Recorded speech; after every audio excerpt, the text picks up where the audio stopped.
about this vaccines that are out there. They are staging a protest outside Groote Schuur Hospital in Cape Town. The protest, we are told, got off at about 11 o'clock or so. It's where we find my colleague Corbin August. He joins us outside the hospital.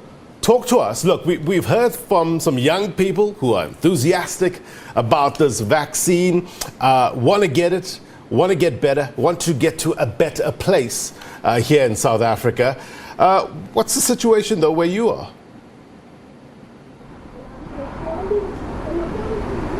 Good day to you, Blaine, and to the viewers at home. Well, yes, indeed, we are crossing to you now from outside Groote Schuur Hospital, where a group of anti-vaccine demonstrators are staging a protest. And this is actually against the vaccine. They say they do not believe in the vaccine. They say there are many alternatives that the country can take instead of only pushing for the vaccine to be administered. And they are also saying that the country should perhaps consider alternatives to the current messages that are being sent out on the various platforms, various media channels. But joining us now, we have one of the demonstrators, Mrs. Nolene Glasgow, a Cape Town resident from Plumstead, to talk to us a bit more about why they have chosen to come here today and what the purpose of their demonstration is. Ma'am, good day to you. Thank you for joining us. May I? Okay, so first of all, I just want to point out that this vaccine is experimental. It has never been approved by any department because it cannot be approved because it's dangerous. Children are being forced to get vaccinated overseas. We need to stand up now in South Africa before they do it to our children. People are getting blood clots, people are getting tremors, people are dying from this vaccine.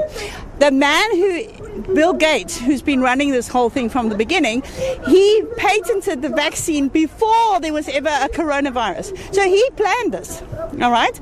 So now we need to protect our children. More children die from flu than the supposed COVID virus, okay? So why are we masking our children? Do you know how damaging that is for a child psychologically and physically to have a mask on all day? Okay, we're breathing in our own carbon dioxide. We are harming our children. For what?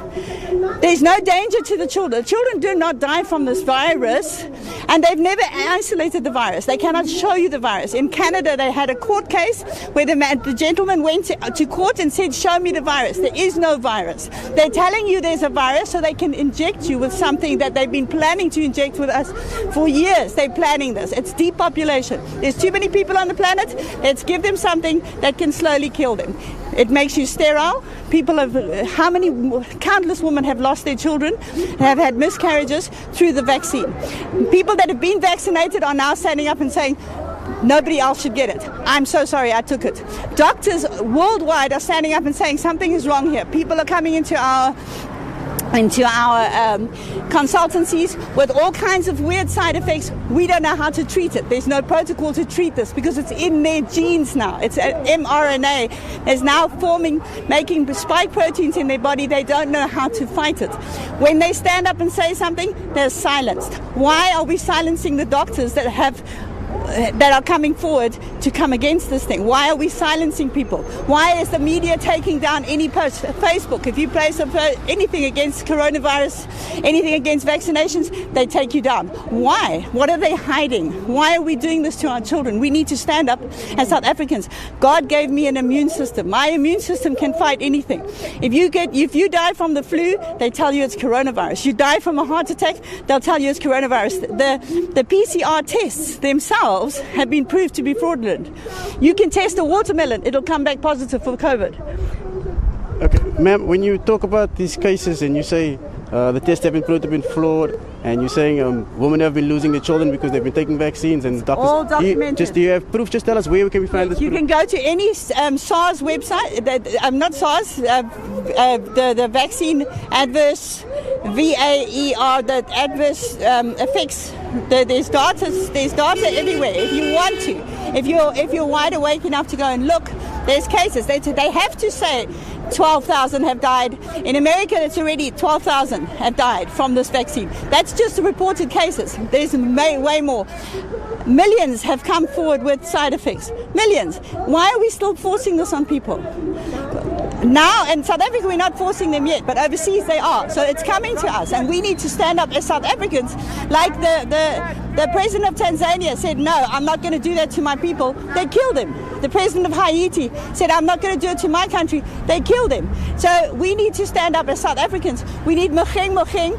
He's he's a Christian. He sees what's coming. He sees this virus is dangerous. The vaccine is dangerous, and he's coming to stand for us.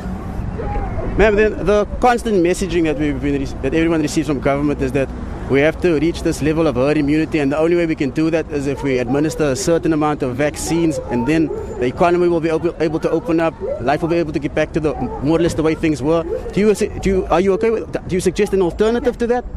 In the beginning, they said we're going to have a 2-week lockdown to flatten the curve. We're now 2 years in. The more they push the narrative, the more they cannot even show you the virus. So why are we a herd immunity against what?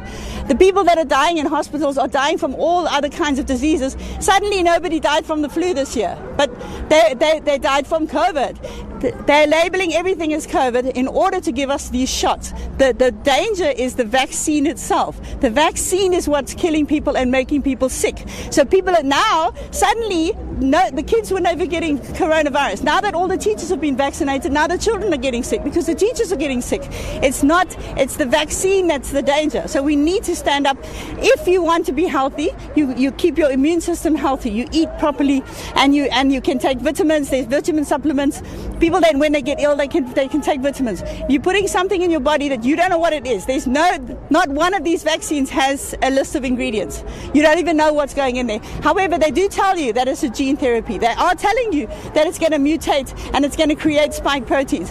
The doctor that made the mRNA, the doctor that invented them, stood up and said, please don't take this. We've made a mistake. We thought that it would stay in the arm. It's not. It's mutating, and it's spreading to every organ of your body. Your brain starts to take it in. Your heart it's causing blood clots. They know it's causing blood clots, but they're still forcing children now overseas to take it. We need to stand up as South Africans and say, not in our country. And then another big concern that's always being raised is the concern for the healthcare workers, and saying that there's a big problem and it puts a lot of pressure, a lot of strain on the healthcare workers, and also the vaccine will help ease that pressure. Anything you want to say on that? Well, our healthcare workers that were unfortunately the first people to get vaccinated, they are now falling ill from the vaccination, not from COVID. Okay. And that was Cape Town resident Nolene Glasgow, who was one of the demonstrators who is participating in today's protest here today, the anti-vaccine demonstration. It's taking place here outside Groote Schuur Hospital in Cape Town. Just telling us why they are here, telling us they are very skeptical about the vaccine, and they don't believe that it is in fact effective. In fact, they have major doubts with regards to its efficacy and also the dangers that it poses to society at large. And with that, it's back to you in studio, Blaine. Look, Corbin, a lot what your guest has said, many scientists have come out against it, talking about a lot of that, what she put out there, scientists said it was false. So what we're going to do is bring in the scientists. I will replay what Nolene has said, and we will break it down and try to get some facts out there in terms of what Nolene had to say, because I think it's important to get another perspective with regards to this. Why? Because we need to get the truth out there based on science.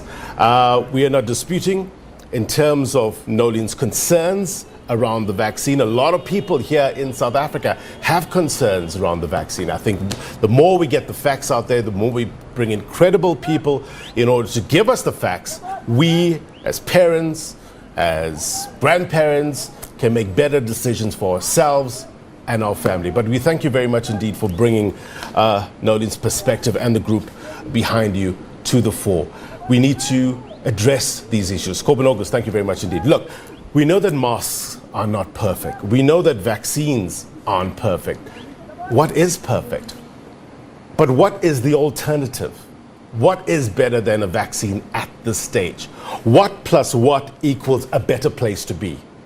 Get what I'm saying? But as I said, we'll bring in the scientists as well. We'll get you the answers right here